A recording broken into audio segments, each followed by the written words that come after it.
Mas fiz mal eu? Fiz mal? Chumbei, não sei.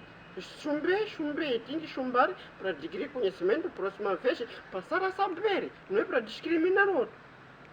Isso fica muito. Nessa minha colega é uma menininha de 1900, é muito um pouco grande, eu sou mais velho em relação a ela.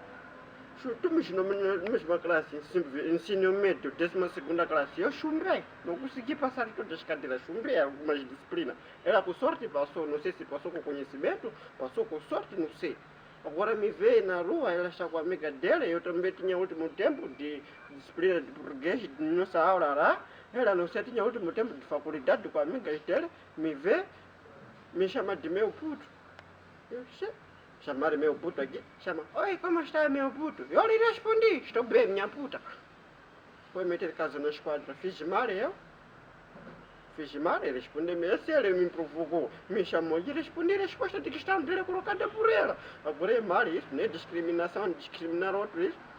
Nada, vai na esquadra, vai ouvir o que eles querem, mas não fica bem assim. Com pequena idade comigo, ela está, a idade dela está avançada com superior de nível de estudo.